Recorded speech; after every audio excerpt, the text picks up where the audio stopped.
Shannon Sharpe's second accuser did an interview with the U.S. Sun, and I have some mixed opinions and emotions about this, and after you listen to it, I think you will too. So stick around.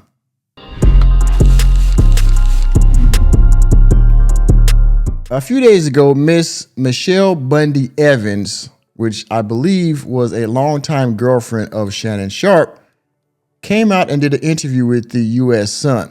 Now, this video is about 9 minutes long, and I don't think it's a full clip, but I'll leave a link to it in the description box as I always do. She came out and did an interview detailing some things that Shannon Sharpe did to her, some of the misconduct, if you will, the abusive claims that she had against Shannon Sharpe. Now, we already know about Miss Gabrielle Zuniga, the text messages, this alleged video that's out, the back and forth between Tony Busby and Shannon Sharpe's attorney and other things like that. All of the hearsay and the he said, she said stuff, right? And we know the ages, the age gap, things like a big conversation now and all of that. We hear all that.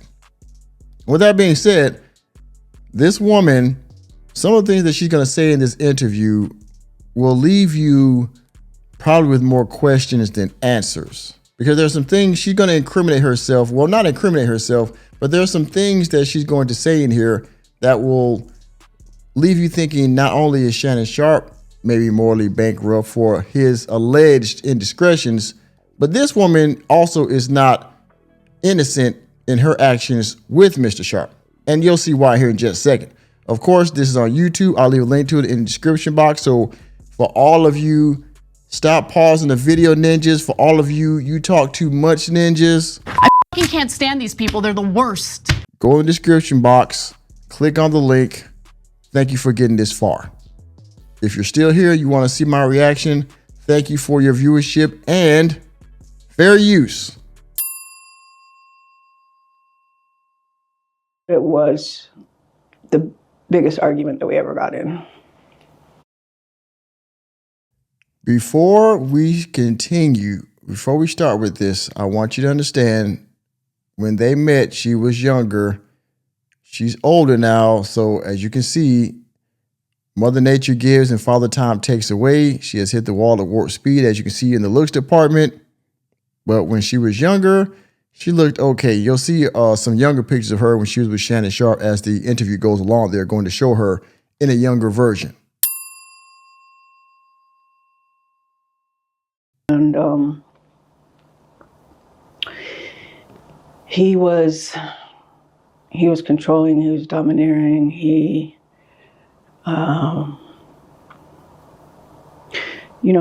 was manhandling me beforehand.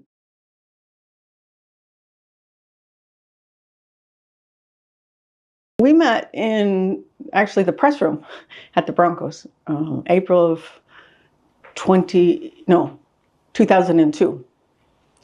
And so they met in 2002, and I guess she was a locker room reporter. You see a picture of her in her younger years.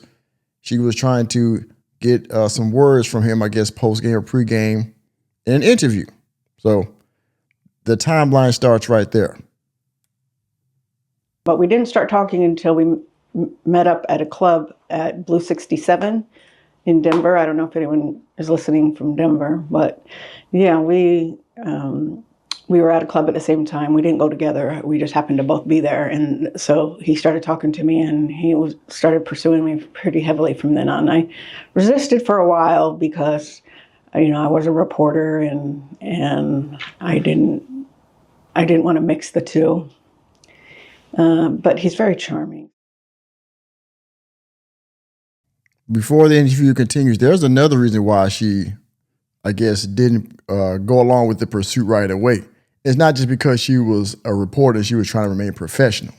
If you've made it this far in the video and you're still here, thank you again for your viewership. And if you haven't done so already, please hit the like button. And if you're new to the channel, hit the subscribe button and that notification bell that way you can be notified whenever I go live or drop new content. Also, if you want to donate to the channel, please do so by hitting the Cash App $sign Mr. Normie. And you can also go to my Ko-Fi page, ko-fi.com/workingmanmg. Also, I'm trying to build a community on Locals. So if you would, go please check out my Locals page and you can join for just $5 a month. You can post and we can build a community of like-minded working men over there. Thank you for your time. Now back to the video. And we dated until the 2010 incident. And then it came to abrupt end because I wanted, you know, we were arguing and he was threatening me and stuff like that after, but I didn't see him again after he raped me. What led up to that fight, that 2010 fight that you guys, I know that the argument ensued first before he allegedly raped you. The argument was about the fact that he had removed one girl from his house and put another girl in his house and didn't tell me. And you're probably wondering, why would that upset her? So you already know he had one woman in his house and they moved another woman out and put another woman in. Why did that even upset you? Matter of fact, if y'all were dating for that long between 2002 and 2010, wouldn't you already be upset because he had some woman in his house? And by the way, so you mean to tell me that he was good to you from 2010 all the way up, he was good to you all the way from 2002 all the way to 2010, and then he decided to violate you at year 8 or 9 and not maybe year 2 or 3? You see what I mean? Again, everybody's innocent until proven guilty, and everybody has a right to be heard. We do not believe in the believe all women mantra here, but every person, every individual deserves to be listened to. They don't deserve to be believed, but they do deserve to give their side of the story, if you will. But you see what I'm talking about here. I don't know if it's say inconsistency, but the logic in the story, in her version of what happened, just a thought. And he had asked me to break up with my husband at the time. We were just dating. So I was dating Shannon and my husband at the same time. All right. Now, she said that she didn't want to date him initially because she was trying to be professional. But right here, she says that she was dating Shannon Sharpe and she was with her husband married at the same time. And let me rewind a little bit because I want y'all to make sure y'all caught that. Okay, I want to make sure we caught that. Rewind just a little bit. I want to make sure you caught that she said she was married and dating him at the same time, but at the same time also upset that he had women in and out of his house. All right, let's run it back and then continue. So I was dating Shannon and my husband at the same time. Shannon asked me to break up with my husband, and I don't recall for sure, but I think I did. And so, you know, it's like, wait a minute, you want me to be with just you, but you want to move somebody into your house and not even tell me? That's what it's. Yep. That's exactly what he want. Now, everyone, before we continue along with the rest of this video, I have to insert a little bit of evidence here, if you will. Now, she says that she was dating Shannon Sharpe and married to her husband at the same time. Remember back when Shannon Sharpe was on Undisputed and he had a story about the time that he volunteered to pay for a woman's divorce? Stay right there. Okay, now I want y'all to hear this and I want y'all to listen good, because I remember this happened. I don't know. He's been off of Undisputed for like a year or two now. So this happened. Remember this? Just listen. She was married, but she was getting a divorce. I knew I wanted her. I said, you know what? I'll pay for the divorce because I believe she was the one. That's what I did. I said, why you arguing about this? He wouldn't sign the papers. I said, why you arguing about this little bit of money? I gave her the money, filed the divorce because I believe if they believed in Baker Mayfield, they would do the exact same thing. I keep it 100 with y'all here, Skip, but I did that. Do you remember that? I do, and so does Pepperidge Farm. Pepperidge Farm remembers. I remember when he said this. Now, I have a question for everybody before we continue on the video. Do you think that Shannon Sharpe was talking about Miss Michelle Evans right here? Is this the woman that he was referring to when he said he was willing to pay for a woman's divorce because he believed in her. Just a thought.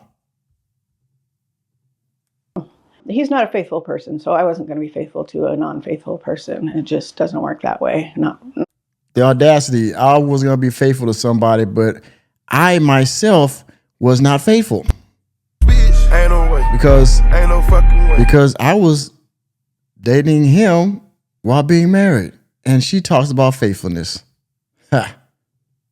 Me anyway. Can you tell us just broadly, I know it's probably painful to relive this situation, but can you tell us generally what happened that day? It was fighting, and usually we fought on the phone and not in person.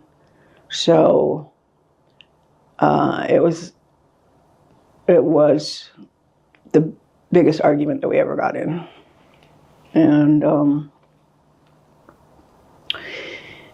he was controlling, he was domineering, Oh boy, here we go. He was manhandling me. Here we go. Beforehand, and he wanted to have sex, and I told him no. I told him no because you gave it to somebody else. I didn't only tell him no, I told him why. Wow. Because you gave it to somebody else? What? He wouldn't take no for an answer, so he overpowered me, put me to my knees, put his penis in my mouth, and after he got enough of that, he put me on the bed. And, this was all a struggle. So I had said no, and I said no, even though I was thinking that. And so. Okay, did you say it or were you thinking it? I need to know. I mean, CGA did a great stream a few days ago on consent. Did she say no, or was she trying to give body language that she didn't want it, but continue on with the act anyway because she was scared? We gotta know what's good. We gotta know what really happened here. Was it a verbal no, or was it a playful no, or was it just body language, or was it just negative body language? What was it? It was the hardest. Yeah, this is too hard. And the Oscar goes too. I remember he got dressed and he knew what he did. And so, I just kind of escorted him out the door. And then I wasn't going to do anything about it. Of course. Sometimes when you're with the person for a long time, it's hard for you to realize that they're being the perpetrator, even though you know it, you don't want to admit it, and there's so much going through your mind. Of course. So now we're blurring the lines with, okay, I was with him, I love this person, so do I say anything, or do I stay or go? Like CJ says, like what most people say, right? Women don't leave; they just make the environment so toxic and stuff like that you leave. So she stayed through all this. Again, I loved him and I didn't want to say anything because I had feelings for him, but I know he was doing me wrong. So, I mean, what was the incentive for you to stay? Or what was the incentive for you to not say anything? But then he started coming at me. If I tell anybody, he'll use everybody he knows to destroy me, which he basically has. And then he started making other threats against my life, threats, he just was so worried that it would get out, and I wasn't going to do anything. But when he kept calling me at work, why? When he kept, just very aggressively behaving, and I could see it wasn't going to go away, and he said he was going to destroy me and he was going to kill me, and he told me he was watching me, and all that. I just went and got a protective order. I'd had enough. And okay, so basically he was stalking. He was saying that he didn't want that, he couldn't live without you, stuff like that, while he's watching you and what are you doing, and he was being aggressive and being creepy, right? And so you got a restraining order. By the way, there was a thing also that I read where he had a lawsuit a few years ago, but somehow he either paid this person off or got dismissed. Is this the individual that they're talking about as well? Did she also file a lawsuit against him some years back? and maybe they sailed out of court or something like that. Like, and here's something else. I also heard from a very good friend that this woman went to jail for trying to delete said, I guess now ex-husband. So if anybody finds that, leave a link to that article in the description box. I can cover that too. But allegedly, this woman went to prison for a little while because of whatever happened with her and her ex-husband. Somebody needs to do the research. I did. I couldn't find it. Unfortunately, shortly after, he doxed me and my address got out, and I had somebody stop by my apartment, which had a door that led right to the side. It was basically on the sidewalk. And somebody came up to my door and said, "Shut up," screamed it at the top of their lungs. And I had my dog. Now, so is Shannon Sharpe some kind of big willy goon where he can just send people to your address? I mean, I don't know if he doxed you or not, because this was some years back, I guess, 2010, 2012 time frame. But you need to tell me that he was sending people to your house, which could happen. I'm sure we all know people that's in the trenches, right? But he would go that far to intimidate you, that he would send people to your house and call you a whatever. You sure this wasn't just some kind of angry neighbor, and this wasn't Shannon having somebody come scare you? I don't know. There, right there, and I was like, "Oh no. And so I went and I dropped it, because also at my house, not my apartment, my house, at my house,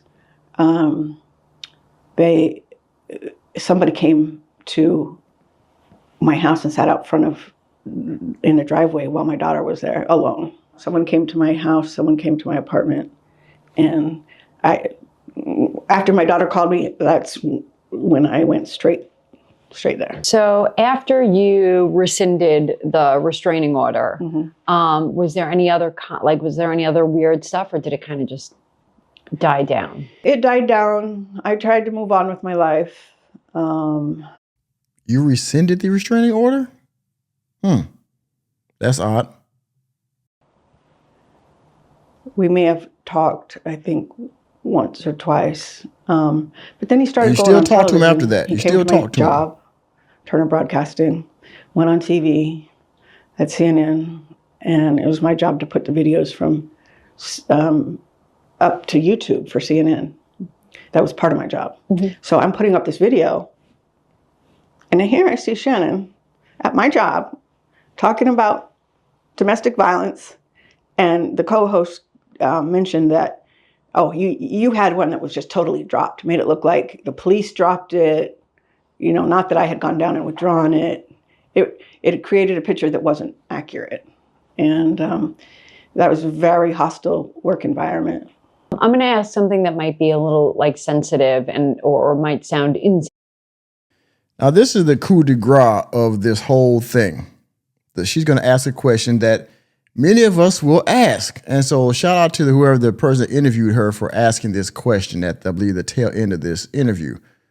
But she's going to ask a question that all of us, especially men, are going to ask. And some women will ask it too if they're being objective about the situation. So listen to what the lady's going to ask and listen to the stereotypical standard answer she is going to give. I should say. But I'm going to go ahead and ask it because it's a question that I'm sure people are wondering. Why didn't you file a police report when he raped you? Because I was scared for my life. He said.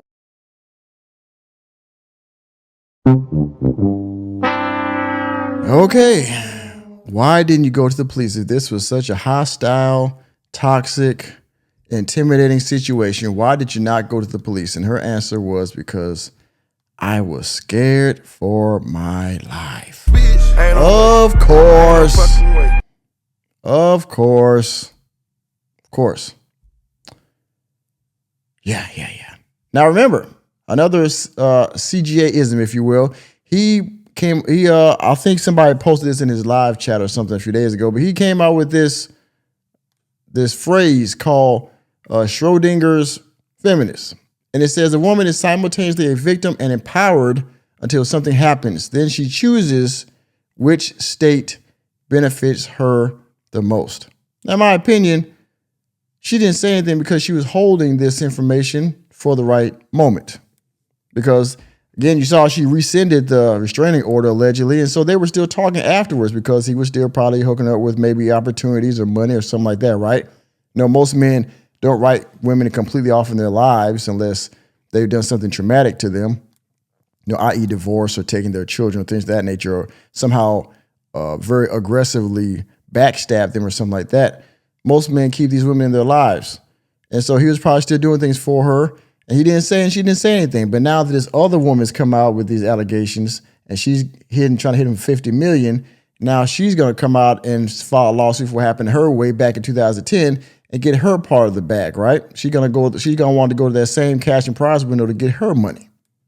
So now the victimhood that she had back in 2010 is now empowering in 2025. Let's go. Use it. Everybody he knows, and he knows lots of police officers. So I didn't know that if I went down there, that would be one of the people that he knows. Atlanta has a problem with corruption down there, and I was too scared every to go to city. the police. Because when this happens, you're in a trauma mindset. You're not in a, every day you and I are talking here like, oh, okay, well maybe I should do that. No, you're like fear for your life. You're traumatized. You're not thinking straight. You're having anxiety and panic attacks. And I was worried that he would, get a hold of this police officer. And oh, by the way, if you're still listening at this point, hey, ladies, you said that you didn't want Shannon Sharpe dating younger women. Would you rather him date a woman that looks like this? Would you rather that? We know what my answer is? Nope. who knows what would happen. And so it was just a decision, and it's a decision a lot of rape victims make, to not go to the police. They always say the woman is crazy. You know, hey, I might be at this point after everything I've dealt with. But back then, no. Definitely not crazy. And to see him paint me the way that he did, first off, I'm not somebody crawling out of the woodwork to talk about my connection with him like he insinuated in his statement. I've been out. I've been suing him. What's your message to his latest accuser, who's been doxing? What would you say to her if you can send a message to her? I pray for you. Sheesh. I have been there. I've been dealing with this for 15 years, so I know what you're going through. And well, that's it, everybody. So she said she's taken to court several times. And now he's got Gabriel Zuniga on the front lines that he's a bad man. We will see how this shakes out. You got Gabriel Zuniga, and now you have Miss Michelle Evans here, giving both their sides of the story of how Shannon Sharpe is some type of monster. We will see how this all shakes out. He's lost endorsements. He's lost his podcast deal. He's stepped away from ESPN. He's being talked about up and down the social media sites and all of that. Everybody has their opinion about the age gap and pay for play and all this other kind of stuff, right? So we will see what happens if he survives this and what happens with these women that are making these allegations. Again, innocent until proven guilty. Lawsuits are not a presumption of innocence nor an admission of guilt, in my opinion. I say that all the time. So whatever the new update is, the Working Man will cover it. And with that being said, thank you for attending another episode of Working Man Podcast. I am your host, Nicholas J. If you let me know what you think about all these allegations and this wall-hitting woman, Miss Michelle Evans. Do you believe her? Do you think that her allegations have any credibility? Or do you think she is looking for an opportunity like, some others do when this kind of situation comes up with a man? Let me know what you think about it down in the comment section. Please hit the like button, hit the subscribe button, and the notification bell. We're out of the door, and I will see you on the next video.